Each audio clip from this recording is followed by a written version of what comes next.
ఈరోజే సూర్య షష్ఠి. ప్రతి సంవత్సరం భాద్రపద మాసంలోని శుక్లపక్ష షష్ఠి రోజు సూర్య షష్ఠి వ్రతాన్ని ఆచరిస్తారు. ఈరోజు సూర్య భగవానుణ్ణి పూజిస్తే సంపూర్ణ ఆరోగ్యం చేకూరుతుంది. మరి ఎంతో విశేషమైన ఈరోజు ఈ కథను విన్నా, చదివినా, చెప్పినా, వినిపించినా అనారోగ్య సమస్యలు తొలగి సంపూర్ణ ఆరోగ్యం చేకూరుతుంది. మరి ఈరోజు వినాల్సిన ఆ కథ ఏంటో ఇప్పుడు ఈ వీడియోలో తెలుసుకుందాం. ఈ సందర్భంగా సూర్య భగవానుడి జననానికి సంబంధించిన ఒక విశేషమైన కథను ఇప్పుడు తెలుసుకుందాం. సౌనకాది మహామునులు నైమిసారణ్యంలో 12 సంవత్సరాలు దీక్షతో ఒక మహాయాగం చేస్తున్నారు. అక్కడికి రోమహర్షణుడు అంటే సూతుని తండ్రి వచ్చారు. మునులందరూ అతనికి సకల మర్యాదలు చేసి ఇలా పలికారు: నీవు సర్వపురాణాలు చక్కగా ఎరిగినవాడివి. నీకంటే తెలిసినవారు మరెవరున్నారు? కాబట్టి నీవు సృష్టి ప్రకారం మొదలు దేవ, రాక్షస, మానవ చరిత్రాలు, భగవత్ విషయాలు మాకు తెలియచెయ్యి అని అడగగా సూతుడు ఇలా బ్రహ్మాండ పురాణాన్ని చెప్పడం ప్రారంభించాడు. బ్రహ్మ మానసపుత్రుడైన కశ్య ప్రజాపతికి దక్షిణి కూతురు అయిన దితియందు రాక్షసులు జన్మించారు. అదితియందు దేవతలు జన్మించారు. వారు ఎప్పుడూ కూడా వారిలో వారు పోట్లాడుకుంటూ ఉండేవారు. ఇదంతా చూసిన అదితి తన గర్భం ద్వారా సూర్య భగవానుడు జన్మించాలని కోరుకుని ఆయనకు నమస్కారం చేస్తుంది. ఇందుకోసం కశ్యపుడు కూడా అనుగ్రహించడం వల్ల అదితి గర్భాన్ని దాలుస్తుంది. అయితే ఉపవాసాలు, వ్రతాలు చేస్తూ ఎంతో నీరసించిపోయి ఉన్న ఆమెను చూసి కశ్యపుడు ఆగ్రహించి, సంతానం కోసం ఇంత తపించి చివరికి గర్భం పోగొట్టుకునేలా ఉన్నావు అంటూ ప్రశ్నించాడు. దీనికి అదితి తన భర్త తన్ని పరిహాసం చేస్తున్నాడని కోపగించుకుంటుంది. అదితి తన భర్తతో మాట్లాడుతూ, ఈ గర్భమే జారిపోతే ఈ పిండం నుంచి జన్మించే బిడ్డ లోకాలను రక్షించేలా ఉంటాడు అంటూ గర్భాశయం నుంచి అండాన్ని జారవిడుస్తుంది.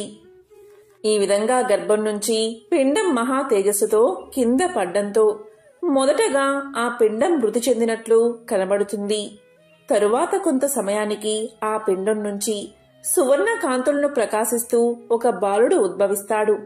ఆ విధంగా బాలుడు జన్మించడంతో అదితి తన భర్తను ఉద్దేశించి ఇలా పలుకుతుంది: నాదా, నువ్వు అండంలో ఉన్న బిడ్డని చంపేశావు అన్నావు కదా.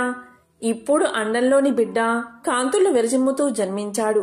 కాబట్టి ఇతను మార్తాండుడుగా పిలువబడతాడు అని అదితి సూర్యుడికి మార్తాండు అనే పేరు పెట్టింది. అప్పట్నుంచి సూర్యుణ్ణి మార్తాండు అని పిలుస్తారు. సూర్య భగవానుడు అదితికి జన్మించడం వల్ల ఆదిత్యుడు అని పిలువబడ్డాడు. లోకాలకు వెలుగునిచ్చి పెద్ద కొలువులో ఉన్నాడు కదా అని విశ్వకర్మ తన కుమార్తె సంజ్ఞాదేవిని ఆదిత్యుడికిచ్చి పెళ్లి చేశాడు. వీరి మొదటి సంతానం శ్రాద్ధ దేవుడు. ఇతన్ని వైవస్వత మనువు అంటారు. సూర్యుడి తేజస్సు భరించలేక భర్తతో సుఖించేటప్పుడు సంజ్ఞాదేవి కనులు మూసుకున్నది. దీంతో సూర్యుడికి కోపం వచ్చింది. అఖిల జనుల ఆయుష్ను నియంత్రించేవాడు కొడుకుగా పుడతాడు అన్నాడు. అలా పుట్టినవాడే యముడు. ఈసారి ఆమె కళ్ళు మూసుకోలేదు కాని భర్తను చంచల దృష్టితో చూస్తూ ఉండిపోయింది. అప్పుడు సూర్యుడు ఇలా పలికాడు: నీకు విలోల అయిన కుమార్తె పుడుతుంది అన్నాడు. అలా పుట్టిన కూతురే యమున. ఏం చేసినా తప్పే, ఎలా ఉన్నా కష్టమే అన్నట్లుగా ఉన్నది సంజ్ఞ పరిస్థితి. తన కోసం వెలుగును వేడిని తగ్గించుకోమని భర్తను అడిగిందామే. ఎప్పటిలాగే తన్ని సహిస్తూ సహధర్మచారినిగా సహజీవనం చెయ్యాలని నచ్చ చెప్పాడు సూర్యుడు. సరే అని తల ఆడించిందామే. అయితే తనకు ప్రస్తుతం అమ్మానాన్నల మీద మనసు మళ్లిందని, కొంతకాలం అక్కడ గడిపి వస్తాను అని చెప్పి పుట్టింటికి పైనం కట్టిందామే. భర్త తేజస్సు భరించలేకపోవడం తప్పించి తనకు ఆయనకు మనస్పర్ధులంటూ ఏమీ లేవు. పైగా తానంటే సూర్యుడికి ఎనలేని ప్రేమ అని తెలుసామెకు. అందుకే కొంతకాలం పాటైనా భర్తకు తాను దూరంగా ఉండాలి, కాని భర్త తనకు దూరంగా ఉండకూడదు అనుకుంది. దాంతో ఒక ఆలోచన వచ్చిందామెకు. ముమ్మూర్తులా తన్నే పోలి ఉన్న తన నీడకు ప్రాణం పోసింది. ఆ రూపానికి ఛాయ అనే పేరు పెట్టి తనలాగే ప్రవర్తిస్తూ తన పతిని సేవిస్తూ తన సంతానాన్ని జాగ్రత్తగా చూసుకుంటూ తన మందిరంలో ఉండమంది. అంతకాలం నీడగా ఆమెను అనుసరించడం తప్పించి తనకంటూ ప్రత్యేకత ఏమీ లేదు కాబట్టి అనుకోకుండా అవకాశం రావడంతో ఛాయ అందుకు ఆనందంగా అంగీకరించింది.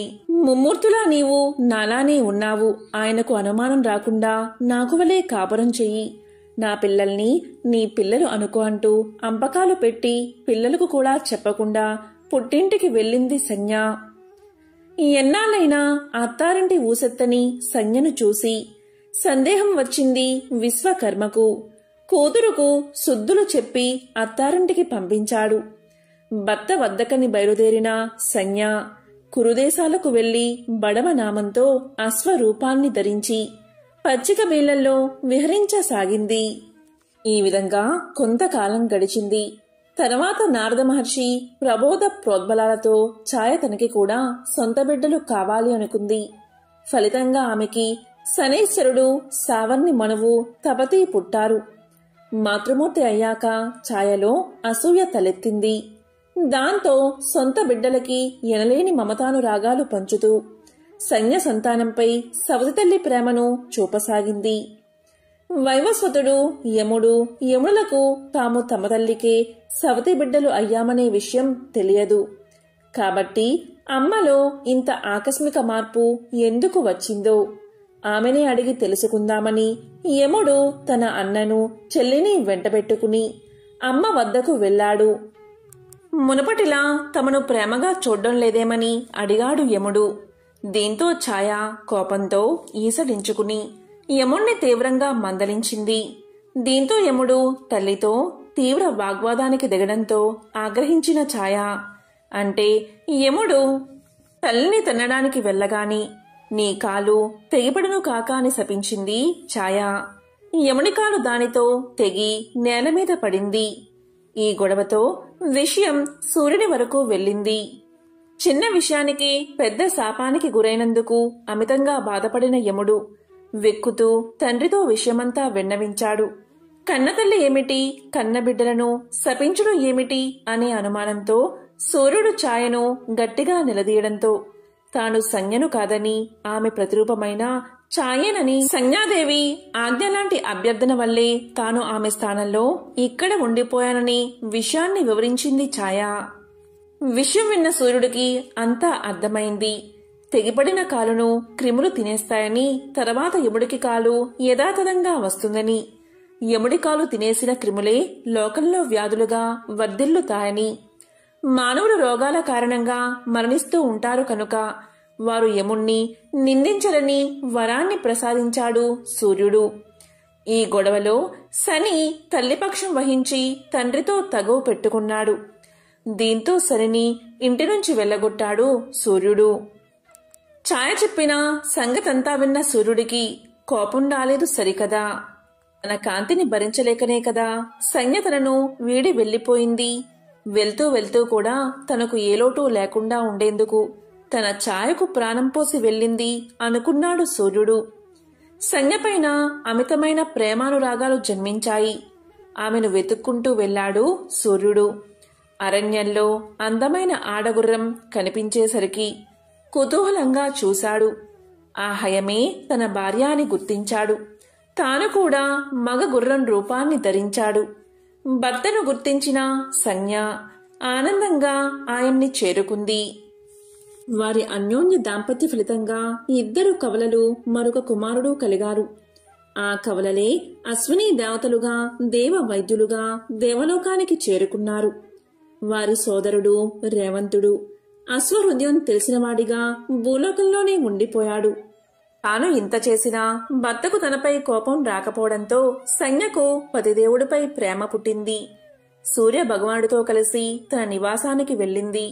ఈసారి ఆమె అడగకుండానే సూర్యుడు తన మామగారైన విశ్వకర్మ వద్దకు వెళ్లి తన తేజస్సును తగ్గించమని కోరాడు. విశ్వకర్మ తరుణమనే పరికరంతో అల్లుడి తేజస్సుకు చిత్రిక పట్టాడు. సూర్యగోళం నుంచి అలా రాలిన పొడితో. సుదర్శన చక్రాన్ని, త్రిశూలాన్ని, శక్తి అనే ఆయుధాన్ని తయారు చేశాడు విశ్వకర్మ. సుదర్శనాన్ని విష్ణువుకు, త్రిశూలాన్ని శివుడికి, శక్తిని పార్వతికి ఇచ్చాడు. పార్వతి ఆ ఆయుధాన్ని తన గారాబు తనయుడైన కుమారస్వామికి ఇచ్చింది. తన కోసం ఎన్నో కష్టాలను భరించిన ఛాయను ఆప్యాయంగా ఆలింగనం చేసుకుంది సంజ్ఞ. దాంతో ఛాయ సంజ్ఞలో లీనమైపోయింది. భర్త ఉగ్రత తగ్గడం దానికి తోడు ఆయన తనకి తానుగా తన శరీరానికి శీతలత్వాన్ని అలదుకోవడంతో సంజ్ఞకు మరెన్నడూ ఇబ్బంది కలగలేదు. హాయిగా భర్తతో కాపురం చేసుకుంటూ తన బిడ్డలతో పాటు ఛాయా సంతానాన్ని కూడా ప్రేమగా చూసుకుంటూ అక్కడే ఉండిపోయింది. సూర్యభగవానుడు, సంజ్ఞలు అశ్వరూపంలో ఉండగా వారికి జన్మించిన వారే అశ్విని దేవతలు. ఈ పుత్రులు గుర్రం రూపంలోనే పెరిగి పెద్దవారయ్యారు.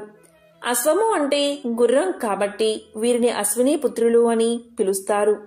ఆయుర్వేద శాస్త్రంలో మంచి ప్రావీణ్యం పొంది తల్లిదండ్రుల ఆశీర్వాదంతో ఆయుర్వేద శాస్త్రంలో మరింత గుర్తింపు పొందడానికి వారు లోకాలను తిరగసాగారు. వీరు మంచి మనసున్న దేవతలు.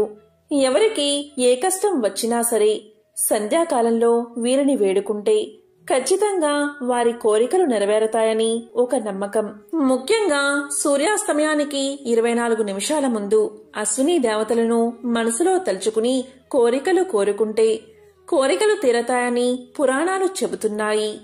సూర్యుడు సాక్షాత్తు విష్ణుమూర్తి అవతారం. అందుకే ప్రత్యక్ష నారాయణుడని సూర్యనారాయణుని పిలుస్తాం. వేదాలలో, పురాణాలలో 12 ఆదిత్యుల గురించి చెప్పబడి ఉంది. 12 అంటే 12. ఆదిత్యుడు అంటే అదితి పుత్రుడు. ఆయనే సూర్యుడు. శ్రీ మహావిష్ణువు 12 విధాలుగా సూర్యుడి రూపంలో దర్శనమిస్తాడు. ఈ 12 రూపాలను 12 ఆదిత్యులు అంటాం.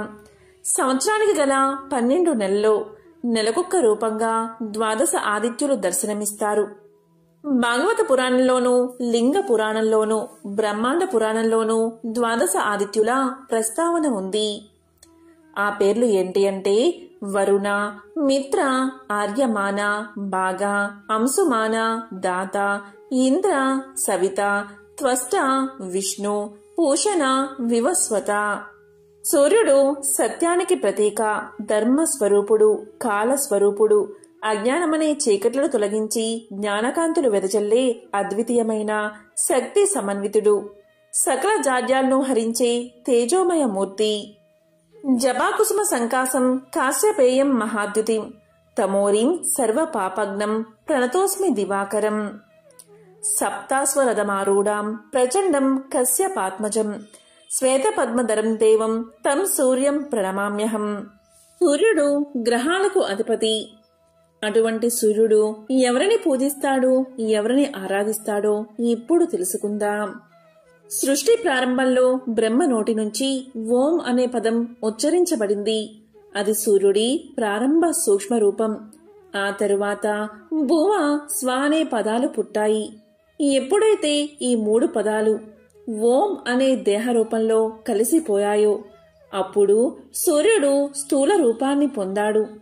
విశ్వం ప్రారంభంలో జన్మించినందున సూర్యుడికి ఆదిత్య అనే పేరు పెట్టారు.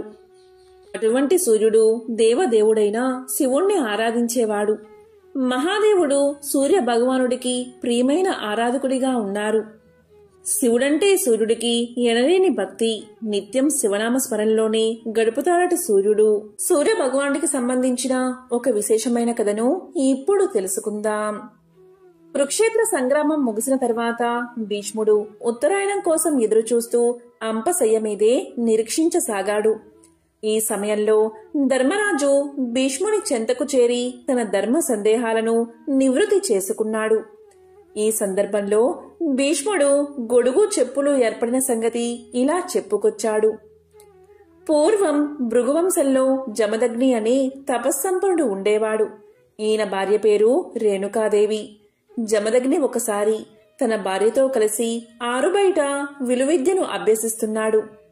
ఆయనకు ఎప్పటికప్పుడు బాణాలను అందిస్తానంటూ రేణుకాదేవి ఆయనకు సాయంగా నిల్చుంది. ఇలా కాసేపు గడిచిన తర్వాత జమదగ్ని వెనక్కి తిరిగి చూసుకుంటే తన భార్య కనిపించనేలేదు. తరువాత నిదానంగా అడుగులో అడుగు వేసుకుంటూ వచ్చిన రేణుకాదేవిని చూసి ఆమె ఆలస్యానికి కారణం అడిగాడు మహర్షి. అప్పుడు ఆమె తాను సూర్యుడి తాపానికి తాళలేక ఒక చెట్టు నీడలో నిలబడిపోయానని చెప్పుకొచ్చింది. అంతే, జమదగ్నికి కోపం వచ్చేసింది. తన భార్యకి తాపం కలిగించిన ఆ సూర్యుడి వేడిని అడ్డుకోవాలి అనిపించింది. వెంటనే తన బాణాలతో ఆ సూర్యుణ్ణి కప్పి పారేసేందుకు సిద్ధపడిపోయాడు మహర్షి. ఈ ప్రమాదాన్ని గ్రహించిన సూర్యుడు వెంటనే ఒక బ్రాహ్మణుడి రూపంలో జమదగ్ని చెంతకు చేరుకున్నాడు. మునివర్య, మీలాంటి జ్ఞానులు ఆ సూర్యుడి మీద కోపగించడం సమంజసమేనా? ఆ సూర్యుని తాపం వల్లే కదా నీరు ఆవిరై తిరిగి వర్షంగా కురుస్తుంది. ఆయన శక్తి కారణంగానే కదా చెట్టు చేమ బతుకుతున్నాయి. అసలు ఆయన లేకుండా జీవం మనుగడ సాగించడం అసాధ్యం కదా అంటూ జమదగ్నిని శాంతింపచేసే ప్రయత్నం చేశాడు బ్రాహ్మణ రూపంలో ఉన్న సూర్యుడు. కాని ఎంతగా నచ్చచెప్పినా జమదగ్ని శాంతించకపోవడంతో చివరికి సూర్యుడు తన నిజరూపంతో దర్శనం ఇచ్చాడు. ఇలా పలికాడు, ఓ బ్రహ్మర్షి, నా వల్ల ఏదైనా అపరాధం జరిగి ఉంటే క్షమించు. అంతేకాని నీ కోపంతో నా వెలుగుని అడ్డుకుని ఈ లోకాన్ని అంధకారంలో ముంచెత్తకు అని వేడుకున్నాడు. సాక్షాత్తు ఆ సూర్య భగవానుడే క్షమించమని కోరడంతో జమదగ్ని మనసు కరిగిపోయింది. సూర్యుడు కూడా తన వల్ల కలుగుతున్న తాపానికి ఉపశమనంగా గొడుగు, చెప్పులను సృష్టించి జమదగ్ని దంపతులకు కానుకగా ఇచ్చాడు.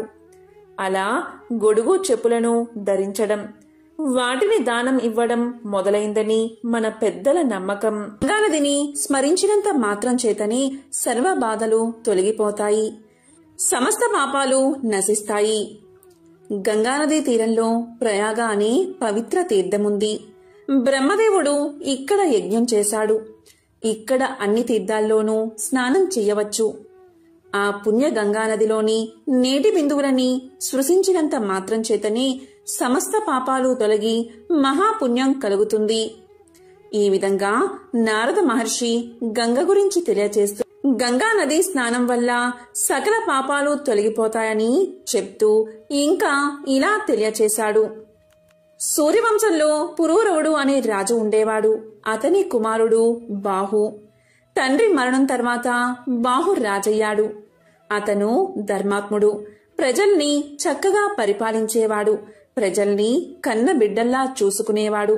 బ్రాహ్మణ, క్షత్రియ, వైశ్య, శూద్ర అనే 4 వర్ణాలు ఉంటాయి. వారు ఎవరి విద్యుత్ కర్మలను వారు అనుసరించాలి, లేకపోతే పూర్తిగా నాశనం అవుతారు. బాహు పరిపాలనలో వర్ణాశ్రమ ధర్మాలు సక్రమంగా కొనసాగేవి. భూమి మీద ఉన్న అన్ని ద్వీపాలలో బాహు అశ్వమేధ యాగాన్ని చేశాడు. బాహు ఎంతో తెలివైనవాడు. శత్రువులందరినీ జయించాడు. బాహు పరిపాలనలో అందరూ సుఖశాంతులతో ఉండేవారు. వర్షాలు సక్రమంగా పడి పంటలు బాగా పండేవి. ఇలా ఆ రాజు 90,000 సంవత్సరాలు రాజ్యాన్ని పరిపాలించాడు. ఇలా ఉండడం వల్ల బాహుకు అహంకారం పెరిగిపోయింది. అతను ఇలా అనుకున్నాడు, నేను ఈ ప్రపంచాన్ని పాలిస్తున్నాను. నేను ఎన్నో యజ్ఞాలు చేశాను. నేను ఎంతో శక్తివంతుణ్ణి. నన్ను కాక ప్రజలందరూ ఎందుకు దేవుణ్ణి పూజిస్తున్నారు? నేను అన్ని శాస్త్రాలు చదివిన పండితుణ్ణి కదా, నాకంటే ఎవరు గొప్పవారు అనుకున్నాడు. ఇటువంటి అహంకారం నుండి మిగిలిన ఇతర దుష్ట భావాలు వచ్చాయి. యవ్వనం, ఐశ్వర్యం, అధికారం, ముందుచూపు లేకపోవడం మొదలైనవి దుఃఖానికి దారితీస్తాయి. అన్ని దుర్గుణాలు బాహుకు వచ్చేశాయి. అతనిలో అసూయ, ద్వేషాలు కూడా చేరినందువల్ల శత్రువులు ఎక్కువయ్యారు. అధర్మవర్ధనుడు అయినందువల్ల విష్ణువు, లక్ష్మీదేవి అతన్ని విడిచిపెట్టారు. బాహు 1 నెల యుద్ధం చేసి హైహయులు తాళ జంగుల చేతిలో ఓడిపోయాడు. వారు రాజ్యాన్ని ఆక్రమించుకుని బాహును వెళ్లగొట్టారు. బాహు యొక్క భార్య యాదవి. అప్పటికి నిండు చూలాలు. బాహు యొక్క శత్రువులు అతన్ని వెళ్ళగొట్టడంతో సంతృప్తి పడలేదు. బాహు కుమారుడు జన్మించాక తమ మీద పగ తీర్చుకుంటాడేమో అని భయపడ్డారు. అందువల్ల యాదవికి విషాన్ని ఇచ్చారు. అప్పటికి తాను చేసిన పాపాలకు బాహుకి పశ్చాత్తాపం కలిగింది. అతను భార్యతో కలిసి ఔరముని ఆశ్రమానికి బయలుదేరాడు. ఆ ఆశ్రమం చాలా దూరం ఉండడం వల్ల అతనికి ఆకలి, దప్పిక కలిగాయి. అక్కడ అంటే వెళ్లే దారిలో ఒక చెరువు కనిపించింది. దానిలో వారు నీరు తాగి చెట్టు కింద విశ్రాంతి తీసుకున్నారు. ఆ చెట్టు మీద చాలా పక్షులు ఉన్నాయి. దాక్కోండి అందరూ, బాహు ఇక్కడికి వచ్చాడు, అతన్ని చూడకండి అని పక్షులు అనుకుంటూ ఉన్నాయి. బాహు ఆ మాటలు విన్నాడు. ప్రజలు కూడా తన గురించి విమర్శిస్తున్నారు అని అనుకున్నాడు. రాజ్యం పోయినందుకు అతని సామంతులు కూడా బాధపడలేదు. వీటిని తలుచుకుని బాహుకి జీవించాలి అనే కోరిక నశించింది. అతను వృద్ధుడు అయ్యాడు. ఆరోగ్యం కూడా క్షీణించిపోయింది. అతను మరణించాడు. అతని భార్య సహగమనం చెయ్యాలి అనుకుంది. కాని ఔరవుడు ఆమెను వారించాడు. ఔరవ మహర్షి ఇలా పలికాడు, అమ్మా, నీవు నిండు గర్భిణివి. సహగమనం చేస్తే నీవు హత్య చేసినట్లు. నీవు అలాంటి పని మాత్రం చెయ్యవద్దు. నేను దీనిని ఏమాత్రం సహించను. నీవు ఒక శక్తివంతుడైన రాజుకి జన్మను ఇవ్వబోతున్నావు అన్నాడు. దానికి ఆమె అంగీకరించి భర్తకు అంత్యక్రియలు చేసి ఔరవముని ఆశ్రమానికి వెళ్ళింది. ఔరవుని ఆశ్రమంలో యాదవి ఒక కుమారుణ్ణి కన్నది. శత్రువులు ఆమెకు ఇచ్చిన విషం ప్రసవ సమయంలో బయటకు వచ్చేసింది. తల్లిని బిడ్డను ఆ విషం ఏమీ చెయ్యలేదు. గర అంటే విషమని అర్థం, సా అంటే కూడా అని అర్థం. కాబట్టి ఆమె కుమారుడికి సగరుడు అనే పేరు పెట్టింది. ఔరవుడు సగరుడికి అన్ని శాస్త్రాలు నేర్పించాడు. క్షత్రియ ధర్మాలను తెలియచేశాడు. అతను పెద్దవాడిన తర్వాత యుద్ధకళ నేర్పించాడు. సగరుడు న్యాయవంతుడు, ధైర్యవంతుడు అయ్యాడు. తరువాత సగరుడు తల్లిని ఇలా అడిగాడు, నా తండ్రి ఎక్కడున్నారు? అసలు నా తండ్రి ఎవరు? తండ్రి లేని జన్మ ఎందుకు? దయచేసి నా తండ్రి ఎవరో చెప్పు అని తల్లిని అడిగాడు. అంతవరకు యాదవి సగరుడికి తండ్రి గురించి చెప్పలేదు. ఇప్పుడు చెప్పలేక తప్పలేదు. నీ తండ్రిని శత్రువులు తరిమేశారు నాయనా అని చెప్పింది. ఆ విషయం విని సగరుడు శత్రువుల మీద పగ తీర్చుకోవాలి అనుకున్నాడు. తల్లి ఆశీర్వాదాన్ని, ఔరవుని దీవెల్లో తీసుకుని సగరుడు బయలుదేరాడు. వశిష్ఠుడు బాహు యొక్క గురువు కాబట్టి సగరునికి కూడా గురువే. సగరుడు వశిష్ఠుని వద్దకు పోయి అతని ఆశీర్వాదాన్ని తీసుకున్నాడు. వశిష్ఠుడు సగరునికి ఇంద్రాస్త్రాన్ని, వరుణాస్త్రాన్ని, బ్రహ్మాస్త్రాన్ని, ఆగ్నేయాస్త్రాన్ని మొదలైన దివ్య అస్త్రాలు ఇచ్చాడు. శక్తివంతమైన ధనస్సు కూడా ఇచ్చాడు. వీటి వల్ల సగరుడు అజయుడు అయ్యాడు. సగరుడు శత్రువులపై యుద్ధం చేశాడు. కొంతమంది శత్రువులు చనిపోయారు. బతికున్నవారు వశిష్ఠుడి వద్దకు రక్షణ కోసం వెళ్లారు. అప్పుడు సగరుడు వశిష్ఠుడితో ఇలా చెప్పాడు, ఋషివర్య, ఈ పాపాత్మలను చంపడం అవసరం. వారికి మీరు రక్షణ ఇవ్వకండి. శత్రువుని బతకనివ్వకూడదు అన్నాడు. దానికి వశిష్ఠుడు ఇలా పలికాడు, వద్దు, వారిని బతకనివ్వు. తెలివి తక్కువగా చంపడం మంచిది కాదు. తరువాత వారి పాపాలకు వారే శిక్షను అనుభవిస్తారు. రక్షణ కోసం వచ్చిన వారిని చంపి నువ్వు పాపాన్ని ఎందుకు మూట కట్టుకుంటావు అన్నాడు వశిష్ఠుడు.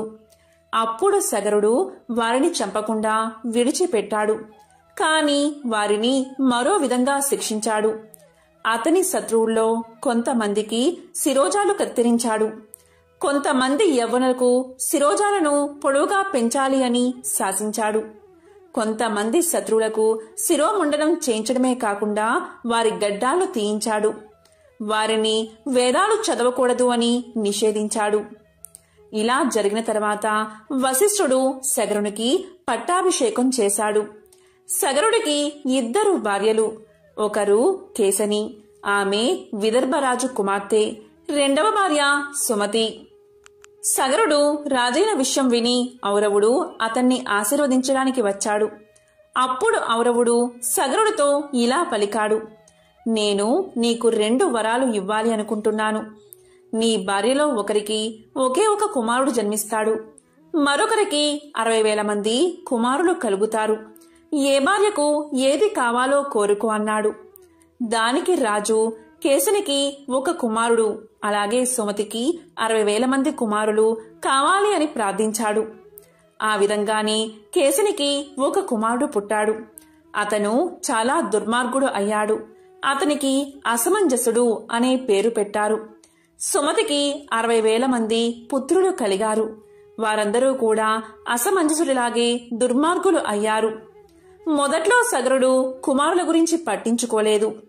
అసమంజసుడికి ఒక కొడుకు పుట్టాడు. అతని పేరు అంశుమంతుడు. అంశుమంతుడు తండ్రిలా దుర్మార్గుడు కాదు, ధర్మ బుద్ధి కలవాడు. సగరపుత్రులు 60,000 మంది చాలా దుర్మార్గంగా ప్రవర్తించసాగారు.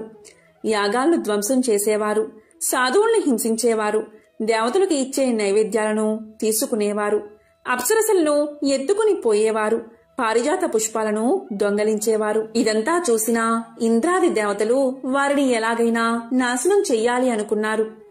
వారందరూ కలిసి కపిలుడు అనే ముని ఆశ్రమానికి చేరుకున్నారు. కపిలుడు విష్ణు భక్తుడు. విష్ణువంతా శక్తివంతమైన వాడు. పాతాళ లోకంలో అతని ఆశ్రమం ఉంది. వారందరూ కపిలముని వద్దకు వచ్చారు.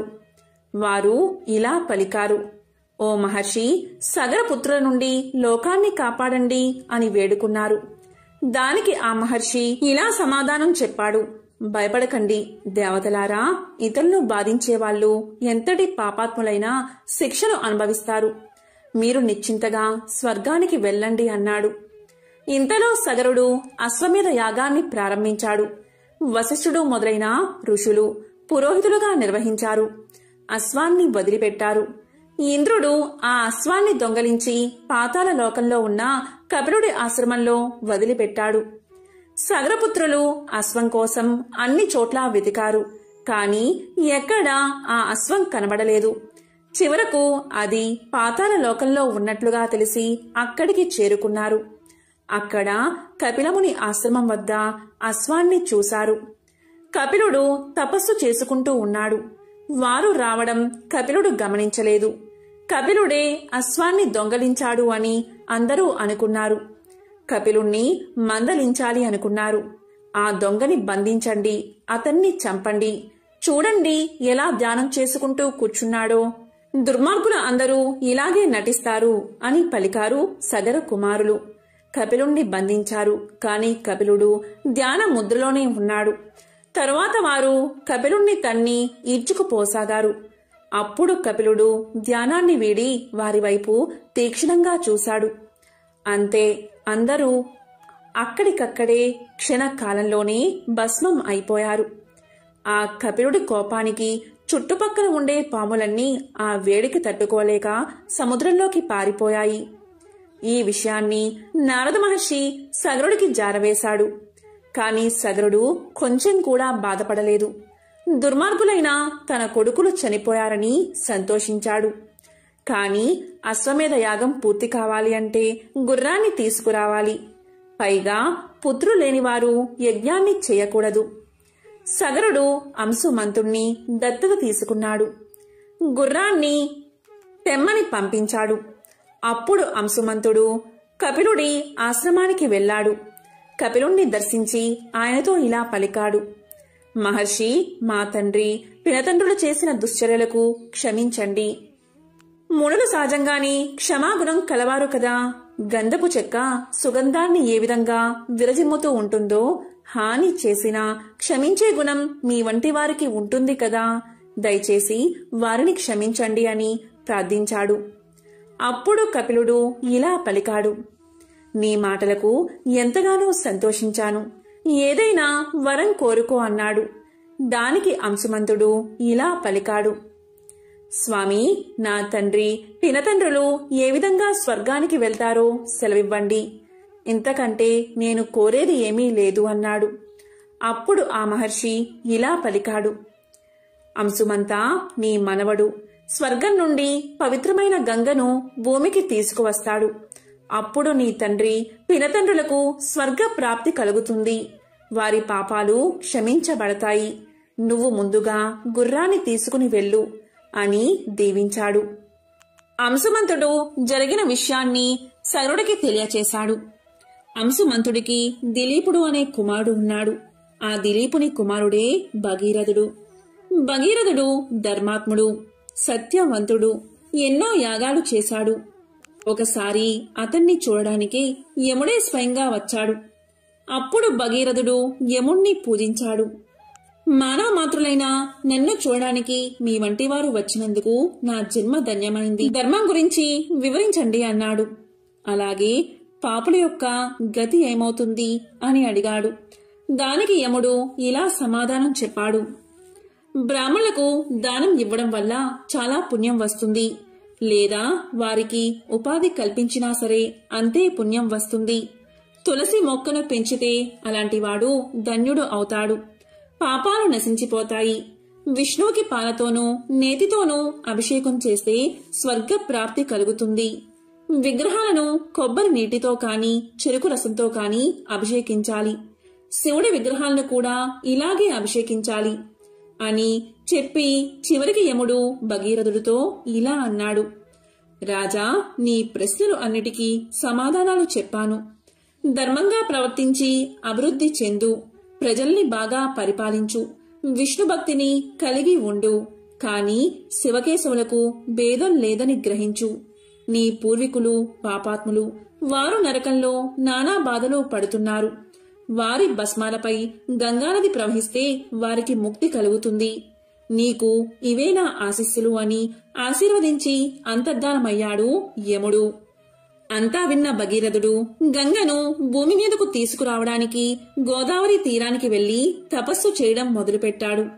అక్కడ భృగు మహర్షి ఆశ్రమం ఉంది.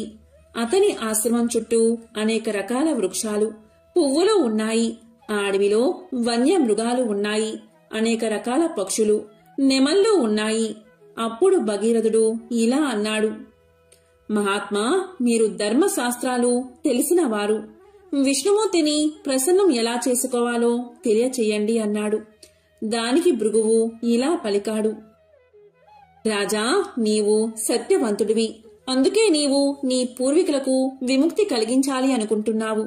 సజ్జన సాంగత్యం చెయ్యి, అసత్యం పలకకు, హింసను విడనాడు, విష్ణువును ప్రార్థించు, నీకు పుణ్యం లభిస్తుంది అని చెప్పాడు. అప్పుడు భగీరథుడు ఇలా అడిగాడు. అసలు మహర్షి, సత్యం అంటే ఏమిటి? అహింస అంటే ఏమిటి? విష్ణువుని ఎలా ప్రార్థించాలి? నన్ను మీ కొడుకుగా భావించి నా ప్రశ్నకు సమాధానం చెప్పండి అన్నాడు. దానికి ఆ భృగు మహర్షి ఇలా సమాధానం చెప్పాడు. మతానికి విరుద్ధం కాని వాటిని చెప్పడమే సత్యం. ఇతర జీవులకు హాని కలిగించకుండా ఉండేది అహింస. ఇతరులను శత్రులుగా భావించేవారు, మతానికి విరుద్ధంగా ప్రవర్తించేవారు మందబుద్ధులు, పాపాత్ములు. అలా చేయనివారు సజ్జనులు. వారు వేదాలను అనుసరిస్తారు. ధర్మబద్ధమైన పనులను సజ్జనులు చేస్తారు. ఇతరులకు మేలు చేస్తారు.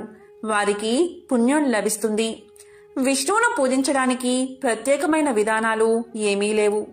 ఎందుకు అంటే విశ్వమంతా విష్ణువు వ్యాపించి ఉన్నాడు. సర్వజీవులు విష్ణు యొక్క అంశలే అనే భావాన్ని కలిగి ఉండాలి అని చెప్పాడు భృగు మహర్షి. ఈ మాటలన్నీ విన్న తర్వాత భగీరథుడు భృగు వద్ద సెలవు తీసుకుని తపస్సుకై అడవులకు వెళ్లాడు. కొంతకాలం అడవిలో తపస్సు చేసిన తర్వాత హిమాలయాలకు వెళ్లాడు. అక్కడ గంగానది ప్రవహిస్తూ ఉంది. ఆ ప్రదేశంలో భగీరథుడు ఘోరమైన తపస్సు చేశాడు. చాలా కాలం గడిచిపోయింది. ప్రాణాయామం చేస్తూ 60,000 సంవత్సరాలు తపస్సు చేశాడు. భగీరథుని నాసిక రంధ్రాల ద్వారా పొగరావడం ప్రారంభించింది. అప్పుడు దేవతలు భగీరథుడి తపస్సుకి భయకంపితులు అయ్యారు. అతను వరాన్ని పొంది తమను స్వర్గం నుంచి గెంటి వేస్తాడు అనుకుని అతని తపస్సుకు భంగం చెయ్యాలి అనుకున్నారు. వారు క్షీరోద అనే మహాసముద్ర ప్రాంతానికి వెళ్లి విష్ణువును ప్రార్థించారు.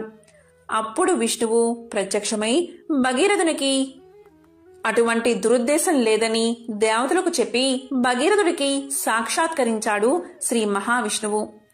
అప్పుడు మహావిష్ణువు ఇలా పలికాడు. భగీరథ, నువ్వు నీ పూర్వీకులకు స్వర్గప్రాప్తి కలిగించాలి అనుకుంటున్నావు. శివుడికి నాకు భేదం లేదు. శివుణ్ణి ప్రార్థిస్తే నీ కోరిక తీరుతుంది అన్నాడు. అప్పుడు భగీరథుడు విష్ణువు మాటపై శివుణ్ణి ప్రార్థించాడు. అప్పుడు శివుడు ప్రత్యక్షమయ్యాడు.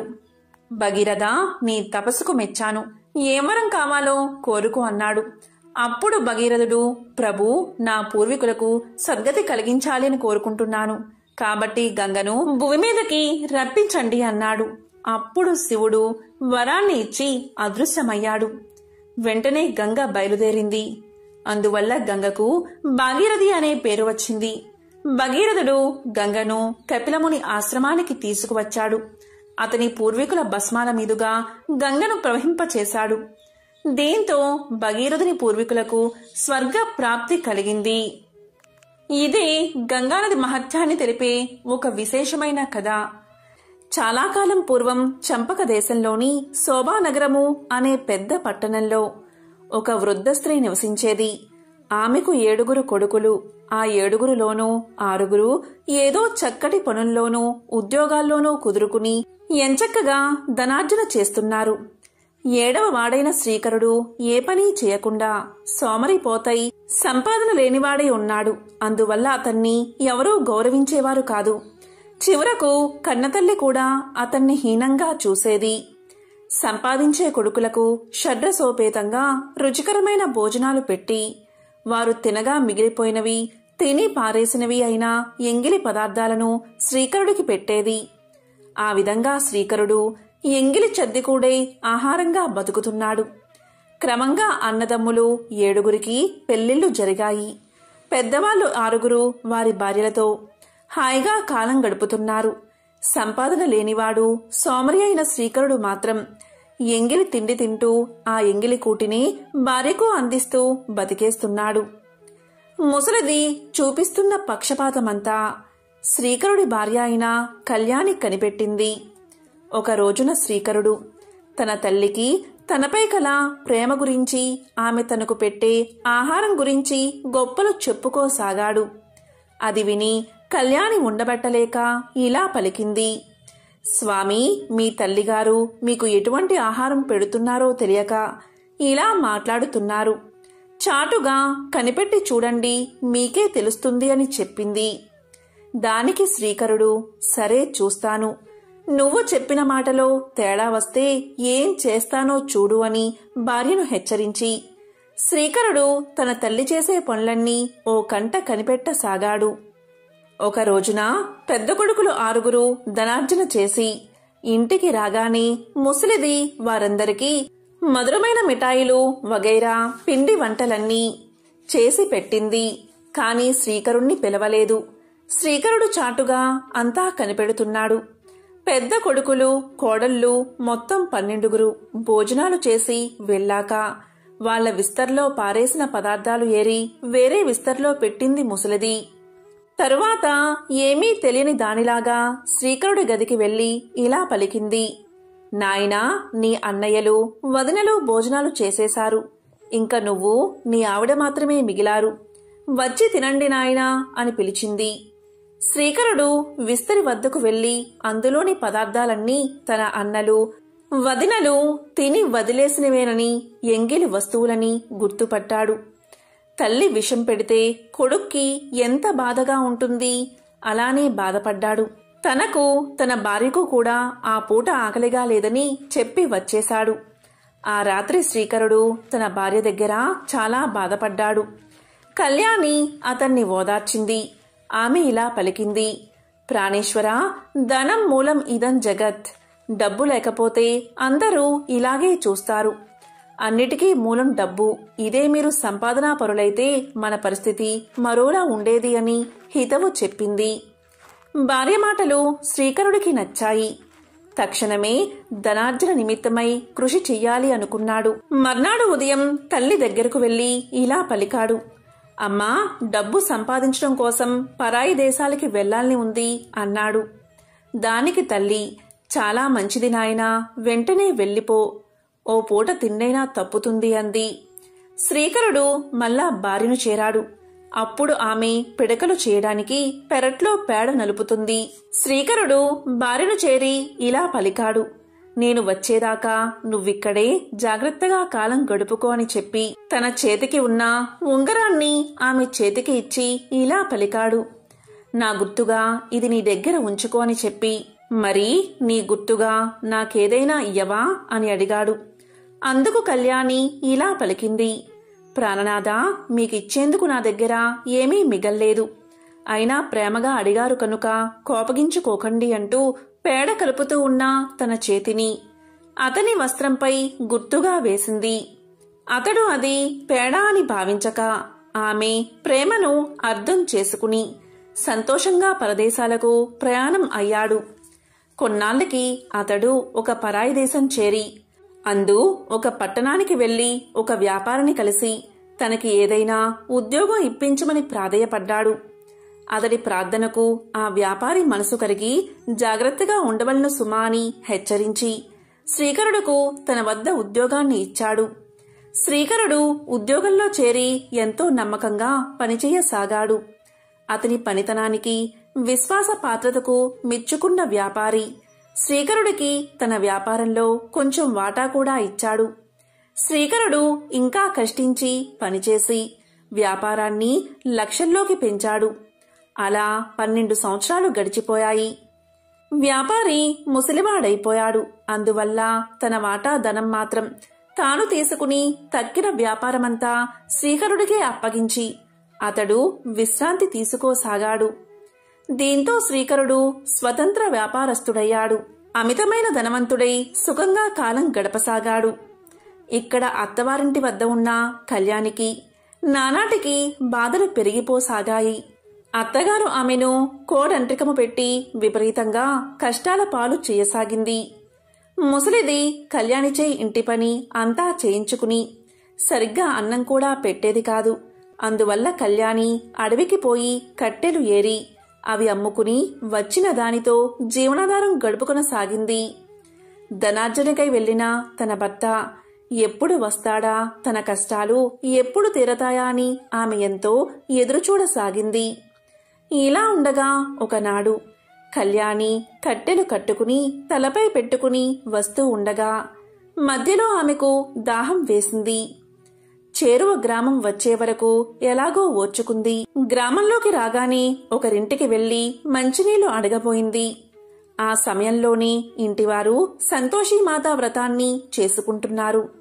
ఆ వ్రత మహిమ చూస్తూ కళ్యాణి దాహం మాటనే మర్చిపోయింది. అలాగే ఆ పూజను చూస్తూ ఉండి చివరిలో కథ విని ప్రసాదం తీసుకుంది.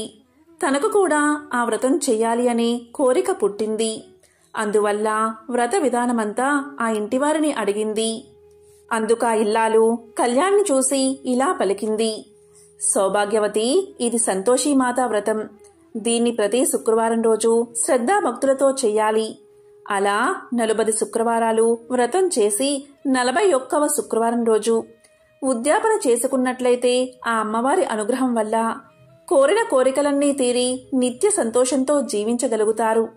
ఈ వ్రతం చేసేవారు శుక్రవారం నాడు పులుపు పదార్థాలను తినరాదు అంటూ నియమాలను, ఉద్యాపన విధానాన్ని తెలియచేసింది. కళ్యాణి ఆ విషయాలన్నీ పూర్తిగా అర్థం చేసుకుని మనసులోని అమ్మవారిని పలుమార్లు ప్రార్థించి కట్టెల మోపు నెత్తికి ఎత్తుకుని గృహోన్ముఖురాలు అయినది. దానితో ఒక ధనవంతురాలు ఆమెను పిలిచి, నీవు కోరిన ధనమిస్తాను, ఆ కట్టెల మోపు మాకు అమ్ముతావా అని అడిగింది. సరే అని కళ్యాణి కట్టెళ్లు కలవారికి అమ్మి డబ్బులు తీసుకుంది. తలుచుకోవడమే ఆలస్యంగా ఆ తల్లి తన్ని ఈ రూపంగా అనుగ్రహించి కట్టెలు అమ్మించిందని భావించి కళ్యాణి ఆ డబ్బుతోని ఆ రోజై సంతోషీమాత వ్రతం చెయ్యాలని నిశ్చయించుకుంది. తక్షణమే బజారుకు పోయి కావలసిన వస్తువులు కొనుక్కుని బయలుదేరింది. దారిలో ఆమెకి ఒక దేవాలయం తారసపడింది. ఆ ఆలయం ఏ దైవానిది అని అడగగా అక్కడి వారు అది సంతోషీమాత గుడని చెప్పారు. ఆ మాట విని వెంటనే కళ్యాణి అంతులేని ఆనందంతో ఆ గుడి లోపలికి వెళ్లి అమ్మవారి దర్శనం చేసుకుని అనేక రకాలుగా ప్రార్థించి అమ్మవారిని స్తుతించి తాను తెచ్చిన పదార్థాలన్నీ ఆమెకు నివేదించి ప్రసాదం పుచ్చుకుని ఇంటికి బయలుదేరినది. అది మొదలు ఆమె ఎంతో నియమంగా ప్రతి శుక్రవారం నాడు సంతోషీమాతను పూజిస్తూ వ్రత నియమాలను తూచా తప్పకుండా పాటిస్తూ కాలం గడపసాగింది. ఇలా కొన్ని రోజులు గడపగా ఒక శుక్రవారం రాత్రి సంతోషీమాత కళ్యాణికి కల్లో కనిపించి, అమ్మాయి, ఇదిగో నీ భర్త చిరునామా గల కాగితము అని ఆమెకు ఇచ్చింది. కళ్యాణికి మెలకువ వచ్చి చూడగా కలలో అమ్మవారిచ్చిన చిరునామా కాగితం తన పక్కలోనే పడి ఉంది. దాంతో కళ్యాణి ఆశ్చర్యపడి అమ్మవారి దయకు మహత్యానికి ఎంతగానో ఆనందపడి దేవి ఆజ్ఞ ప్రకారం ఆ చిరునామాకు భర్తకు ఉత్తరం రాసింది. అలా కళ్యాణి ఉత్తరం రాసిన అనతి కాలానికే శ్రీకరుని యొద్ద నుంచి ఆమెకు కొంచెం ధనము ఉత్తరము వచ్చింది. భర్త నుంచి జాబు రావడంతోటే తన కష్టాలు గట్టెక్కినవని కళ్యాణి ఎంతగానో ఆనందించింది. ఇది ఇలా ఉండగా తన కడగొట్టు కోడలగు కళ్యాణికి ఎక్కడ్నుండో డబ్బులు ఉత్తరాలు వస్తున్న సంగతి అత్తగారగు ముసలిదానికి తెలిసిపోయింది. వెంటనే ఆమె తన పెద్ద కోడలతో కూడబలుక్కుని అవి ఎక్కడ్నుండి వస్తున్నాయో ఆరా తీయమని పిల్లల్ని పంపించింది. పిల్లలు కళ్యాణి వద్దకు వెళ్లి ఇలా పలికారు, పిన్ని, నీకు డబ్బులు ఉత్తరాలు ఎక్కడ్నుంచి వస్తున్నాయి అని అడిగారు. దానికి కళ్యాణి మీ పినతండ్రి గారి నుంచే వస్తున్నాయి అని సమాధానం చెప్పింది. అమాయకులైన ఆ పిల్లలు ఆనందంగా తల్లుల వద్దకు బామ వద్దకు వెళ్లి కళ్యాణి చెప్పిన సంగతిని తెలియచేశారు. పిల్లల అల్లరి ఆనందం చూశాక తమకు కూడా బిడ్డలుంటే బాగుండు అని అనుకుంది కళ్యాణి. ఒకనాడు గుడికి వెళ్లి అమ్మవారి దర్శనం చేసుకుని, నన్ను కటిక దరిద్రం నుంచి తప్పించావు, నీ దయవల్ల నేను సుఖంగానే ఉన్నాను. కాని స్త్రీకి మాతృత్వమే కదా ప్రధానమైనది. కాని నాకు పిల్లలు లేరు. కాబట్టి తల్లి, నన్ను నా భర్త చెంతకు చేర్చు, మా కాపురం నిలబెట్టు, నాకు కడుపు పండేలా చెయ్యి తల్లి అని మరీ మరీ ప్రార్థించింది. ఆ భక్తురాలి ధర్మబద్ధమైన కోరికను తీర్చనించిన సంతోషి మాత ఒకనాటి రాత్రి శ్రీకరుడుకు బ్రాహ్మణ ముత్తైదో వేషంలో కలలో కనిపించి ఇలా పలికింది, శ్రీకరుడా, నీవు వివాహవతుడు అనియు యోగ్యురాలైన భార్యను నీ స్వగ్రామంలో విడిచిపెట్టి వచ్చావనే సంగతి మర్చిపోయి ధన సంపాదన ఒక్కటే జీవితంగా కాలం గడుపుతున్నావు. ఇలా అయితే పెళ్లి ఎందుకు చేసుకున్నావు? నీ చెంతనే ఉండాలని, చిలకా గోరింకల వలె కాపురం చేసుకోవాలని ఆ పిల్లకు మాత్రం కోరికలు ఉండవా? కాబట్టి నాయనా, నీవు సత్వరమే నీ స్వగ్రామానికి ప్రాణమై వెళ్ళు. ఆమెను కూడి సుఖంగా సంసారం చేసుకో. నేను చెప్పినట్లు చేయక నా మాటలు తప్పితే నా ఆగ్రహానికి నీవు గురవుతావు సుమా అని హెచ్చరించింది. దానితో శ్రీకరుడు ఉలిక్కిపడి నిద్రలో లేచి కలలో కనిపించిందెవరో దేవతే అని భావించి చేతులు జోడించి అమ్మవారిని ప్రార్థించి, తల్లి, అన్నీ తెలిసిన అమ్మవు, నా కష్టాలు మాత్రం నీకు తెలియదా తల్లి? ఈ వ్యాపారంలో ఏర్పడిన ఇబ్బందుల వల్ల ఇంతకాలంగా కాలు కదపలేకపోతున్నాను.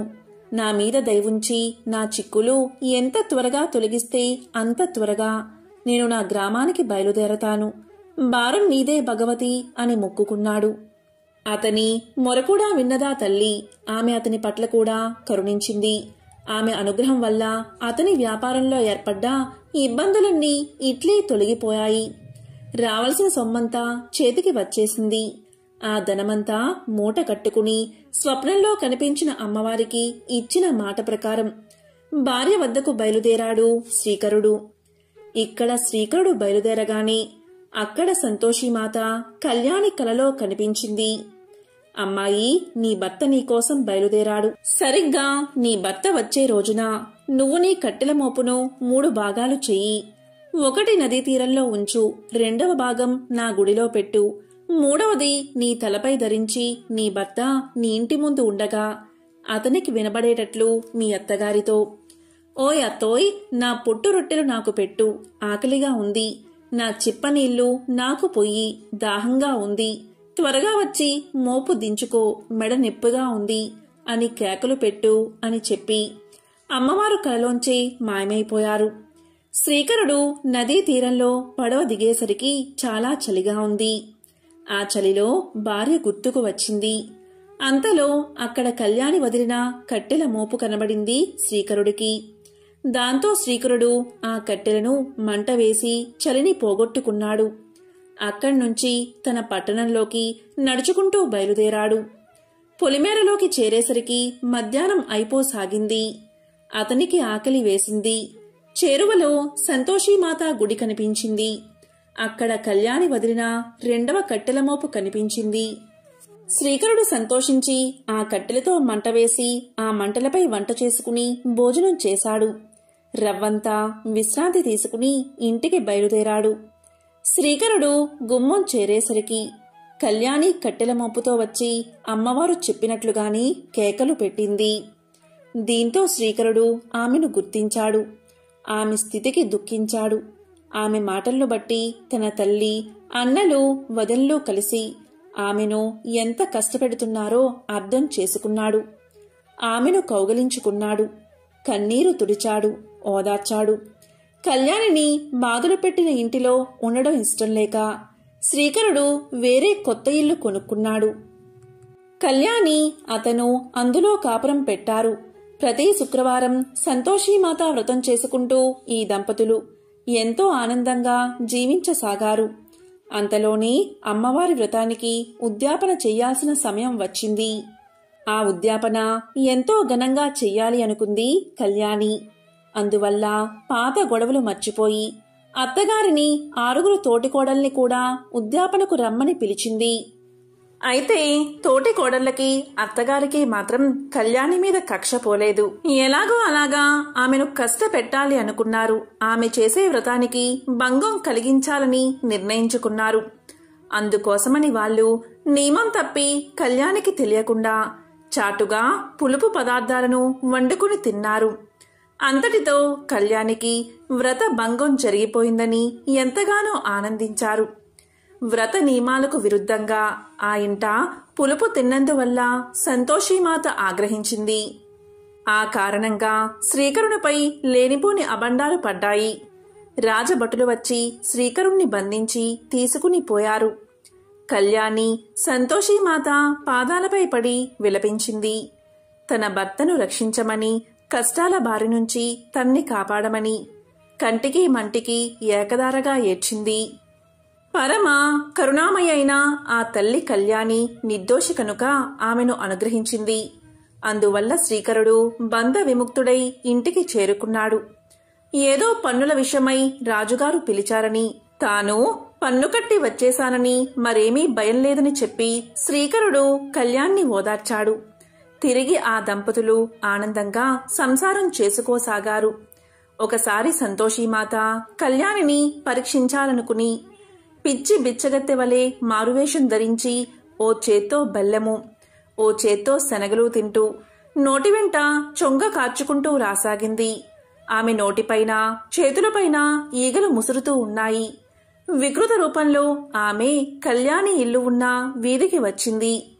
వీధిలో పోయే పిల్లలు, ఆడుకునే పిల్లలు ఆమెను చూసి రాక్షసి అని, దెయ్యము అని కేకలు వేస్తూ రాళ్లు రువ్వసాగారు. పిల్లలు ఆమె మీదకు విసిరిన రాళ్లన్నీ వెళ్లి కళ్యాణి వాళ్ల బావలకు, తోటి కోడళ్లకు తగలసాగాయి. దాంతో వాళ్లు కంగారు పడిపోయి, అమ్మో ఇదెవత్తో మాయల మారిది, లేకుంటే దాని మీదకి విసిరిన రాళ్లు మన మీద ఎందుకు పడతాయి, మనకెందుకు దెబ్బలు తగులుతాయి అని ఆలోచించి భయంతో వీధి తలుపులు మూసేశారు.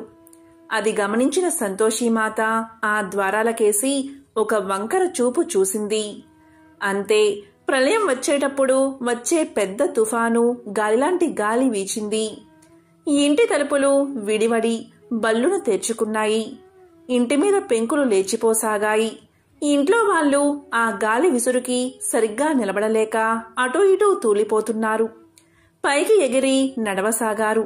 చచ్చామ్రా బాబోయ్ అని గావుకేకలు పెట్టసాగారు. ఈ రగడంతా విని లోపల ఇంట్లోంచి కళ్యాణి బయటకు వచ్చింది. వీధి వాకిట బిచ్చగత్తి రూపంలో నిలబడి ఉన్న అమ్మవారిని పరీక్షగా చూసింది. ఆమె సంతోషి మాతయే అని అనిపించింది కళ్యాణికి. వెంటనే కళ్యాణి ఆ అమ్మ కాళ్లపై పడి, జగన్మాత కరుణామయి, నేను గుర్తించాను. నువ్వు నా ఆరాధ్య దైవమైన సంతోషి మాతవే కాని అన్యురాలివి కావు. అమాయకులైన నా బంధువుల్ని రక్షించు, నా పరువు కాపాడు తల్లి అంటూ సవినయంగా ప్రార్థించడంతో అమ్మవారు శాంతించి చిరునవ్వుతో అదృశ్యురాలు అయిపోయింది. అక్కడితో వాతావరణం ప్రశాంతంగా మారిపోయింది. ఇంత జరిగిన తర్వాత కూడా కళ్యాణి తోటికోడళ్లకు అమ్మవారి మీద నమ్మకం కలగలేదు. ఎలాగో అలాగా శ్రీకరుణ్ణి, కళ్యాణిని సర్వనాశనం చెయ్యాలి అనే ఆలోచనని మానుకోలేకపోయారు.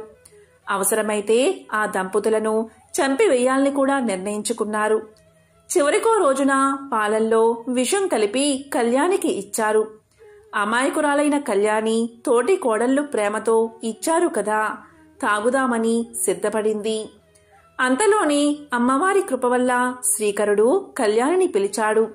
అందువల్ల ఆమె పాలపాత్రను అక్కడే ఉంచి ముందుగా భర్త వద్దకు వెళ్ళింది.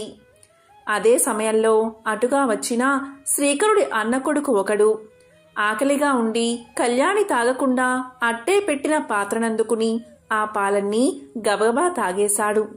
తాగడం ఆలస్యం, గావుకేకలు పెడుతూ నేలపై పడి ప్రాణాలు వదిలిపెట్టేశాడు. కుర్రవాడి ఆర్తనాదాలు విని అతని తల్లి అక్కడికి పరుగు పరుగున వచ్చింది. పాల పాత్రని, కొడుకు శవాన్ని చూసి జరిగింది ఊహించింది. వెంటనే కళ్యాణి పాలల్లో విషం కలిపి తన కొడుకును చంపివేసిందంటూ ఊరువాడా వినబడేలా అరుస్తూ కొడుకు శవం మీద పడి ఏడవసాగింది. అది విని ప్రజలందరూ కళ్యాణి శ్రీకరులను నానా మాటలు అనసాగారు. హఠాత్తుగా మీదపడిన ఈ హత్యా నేరానికి, అపనిందకి ఆ దంపతులు ఎంతగానో పరితపించారు. అయినా సరే అన్నిటికీ ఆ తల్లే ఉంది అన్న ధైర్యంతో మనసారా ఆ తల్లినే స్మరించసాగారు. భక్తులను రక్షించడంలో భార్గవిని మించినవారు లేరు కదా. తన భక్తులు కంటతడి పెడితే ఆ తల్లి భరించలేదు. అమ్మవారు వెంటనే కరుణించారు. విషపానం వల్ల మరణించిన బిడ్డను బతికించారు. ఆ కుర్రవాడు నిద్ర లేచినట్లుగా లేచి కూర్చున్నాడు.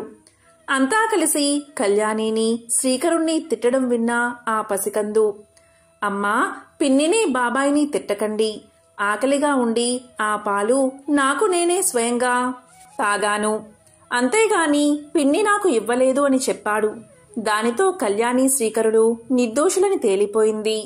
అయితే కళ్యాణి కోసం పెట్టిన పాలల్లో విషం ఎవరు కలిపారు అన్నది ఆలోచించారు.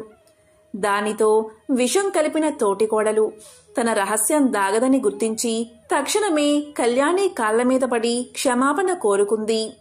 లెంపలు వేసుకుంది. ఇంకెప్పుడు అటువంటి తప్పిదాలు చేయనని పదే పదే ప్రార్థించింది. భగవతి ఎంత కరుణామూర్తో ఆమె భక్తులు కూడా అలాగే మెత్తటి మనసు కలవారై ఉంటారు. అందువల్ల కళ్యాణి తన తోటి కోడల్ని క్షమించింది. నేను క్షమించినంత మాత్రం చేత ఏం లాభం, అంతా ఆ అమ్మవారి చలవే. వెళ్ళి ఆ సంతోషిమాతను క్షమాపణ వేడుకోండి అని కూడా చెప్పింది కళ్యాణి. దీంతో అందరూ కలిసి ఆ తల్లిని ప్రార్థించారు. జై సంతోషిమాత అంటూ ఆమెను స్తోత్రం చేశారు. ఆనాటి నుంచి అందరూ కలిసిమెలిసి ఉంటూ వచ్చారు. ఒక శుక్రవారం నాడు 7 తోటికోడళ్ళు కలిసి సంతోషిమాత వ్రతం చేసుకున్నారు.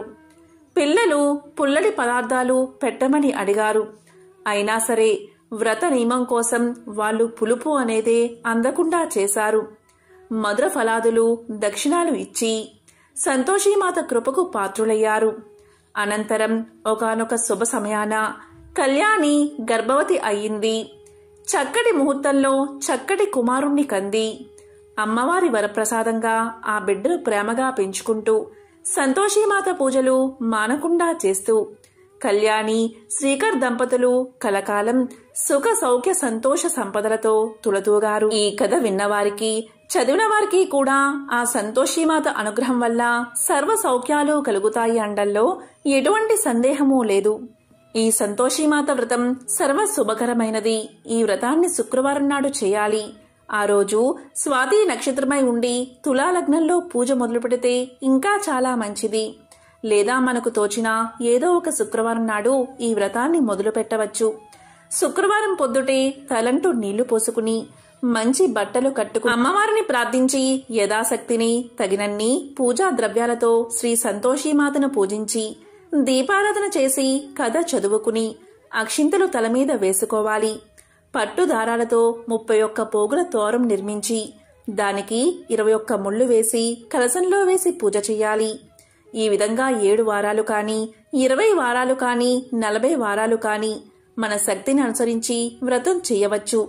ఎన్ని వారాలు మొక్కుకున్నామో అన్ని వారాలు అయిన తర్వాత ఆ తదుపరి వారం అంటే 7 వారాల వ్రతం వారు 8వ వారం, 20 వారాల వారు 21వ వారం, 40 వారాల వారు 41వ వారం నాడు ఉద్యాపన చేసుకుని తోరం ధరించినట్లయితే సర్వ వాంఛలు నెరవేరతాయి. వ్రతం చేస్తున్నంత కాలం కూడా శుక్రవారం నాడు ఆ ఇంట్లో ఎవరూ పులుపు తినకూడదు. పెరుగు కూడా పులిసే ప్రమాదం ఉంది కనుక పెరుగు కూడా వాడకూడదు. తీపి మాత్రమే తినాలి. అమ్మవారికి బెల్లం, గుల్ల శనగలు అంటే శనగపప్పు, కొబ్బరి ముక్కలు నివేదన చేసి ఆ ప్రసాదాన్ని అందరికీ పంచిపెట్టాలి. ఉద్యాపన నాడు 8 మంది కన్యలకు తలంటి తీపి పదార్థాలతో భోజనం పెట్టి పసుపు, కుంకుమ, గాజులు, రవికెల గుడ్డలు, పువ్వులు, తీపి పదార్థాలు లేదా తీపి ఫలాలు సమర్పించాలి. నియమం తప్పకుండా వ్రతం చేస్తే సంతోషీమాత అపరిమితంగా సంతోషించి విపరీతమైన సుఖ సంతోషాలను అనుగ్రహిస్తుంది. అంతగా శక్తి లేని వారు 8 మంది కన్యలకు పసుపు, కుంకుమ, పప్పు, బెల్లాలు పంచినా చాలు. ఈ వ్రతానికి డబ్బు కన్నా భక్తి ముఖ్యం. భక్తి కుదిరితే వ్రతం చెడ్డ ఫలం దక్కుతుంది. అన్నిటికీ మన నమ్మకమే ప్రధానం. వ్రతాన్ని ఆచరించేందుకు ఏ విధంగానూ శక్తి లేనివారు ప్రతి శుక్రవారం ఈ కథ చదువుకుని అక్షింతలు తలమీద ధరించినప్పటికీ కూడా అమ్మవారి దయను పొందగలరు అని పెద్దల మాట. ఎంతో పవిత్రమైన విశేషమైన ఈ సంతోషీమాత వ్రతకథను శుక్రవారం రోజు ఎవరైతే వింటారో లేక చదువుతారో లేక చెప్తారో లేక వినిపిస్తారో అటువంటి వారి సకల పాపాలు తొలగిపోయి సకల సంతోషాలు కలుగుతాయి. ఓం శ్రీ మాత్రే నమః. ఓం శ్రీ సంతోష రూపాయై నమః.